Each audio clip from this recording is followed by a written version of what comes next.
guys, you already know what time it is. Let's get right into the video.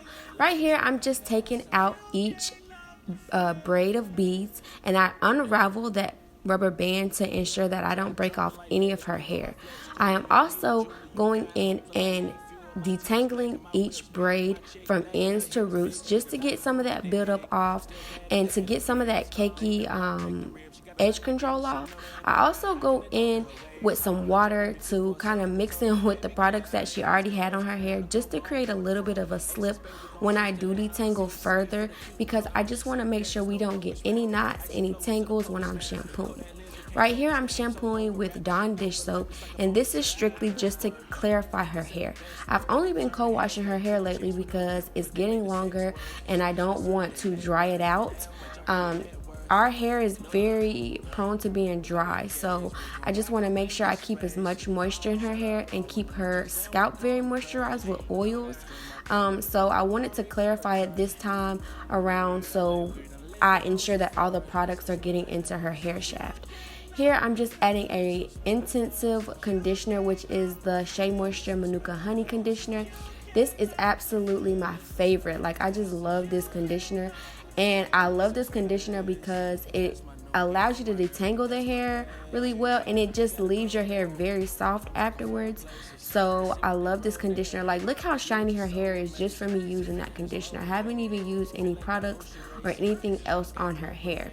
So right here, I'm just going to add a little bit extra conditioner just to her hair to leave it inside her hair. So these are my favorite products right here, you guys. My favorite oils to use. I did leave out the grapeseed oil just because I just wasn't thinking about it in this video. But I normally just use the grapeseed oil on her scalp. So here you're going to see me layering these products. I first use the leave-in conditioner. After that, I use the foam, and then on top of that, I use the Shea Butter Growth Oil. And I use the Shea Butter Growth Oil because it is very, very heavy, and with her hair, I need something heavy on it so I can braid it down, because if not, it will slip, it will slide, and it will just come out of the style. So that's why I kind of use so many products on her hair. I just go in and I try to work it all throughout the hair. I go through after I put everything in, and I comb it through. So after that, I pretty much just go through the parting process, try to clean up my parts, try to make them as straight as possible. Another tip I can give you guys is that when you are doing your kids' hair, your baby's hair, don't just do it in a setting where they feel like they have to stay still, they have to be still, whatever, which they do. But I just put on the TV for Nala or give her my phone so she can watch YouTube.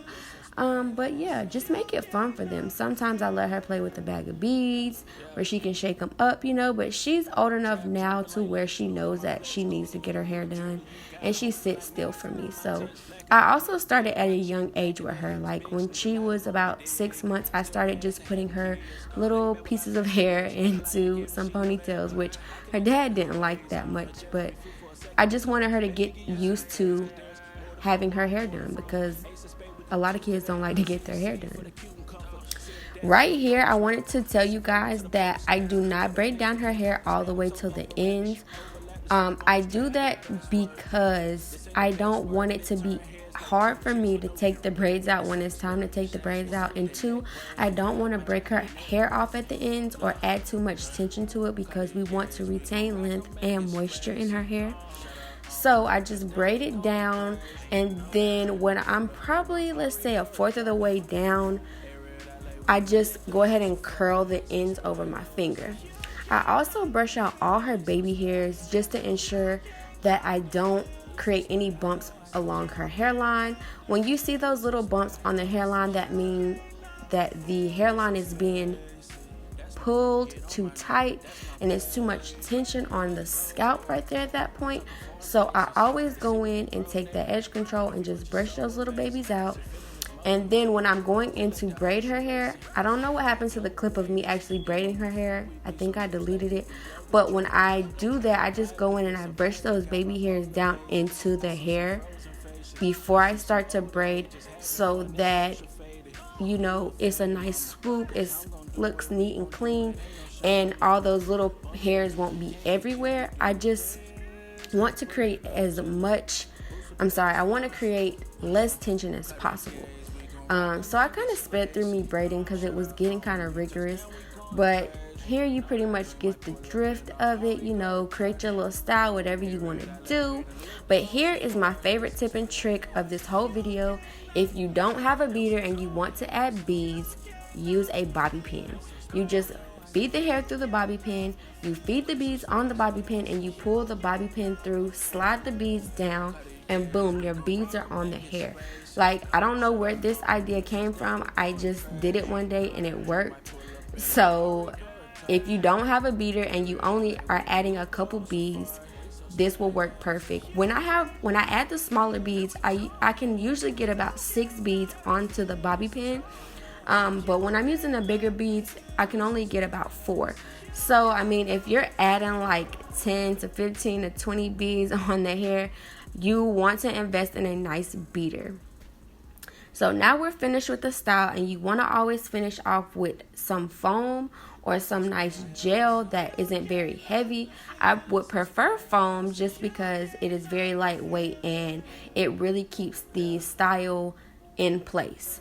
After I add the foam, I always add some growth oil to her scalp just to make sure she's not itching and that her scalp gets a lot of moisture. But that's it, you guys. Thank you for watching my video. Don't forget to like, rate, comment, and subscribe, and don't forget to click that bell so you can get all my notifications.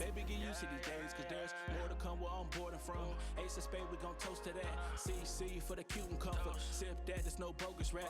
Icy flow into the polar snaps. Call that lens, but can't focus that. I'm so overwrapped. This overlap, it's like a bonus track to your best working.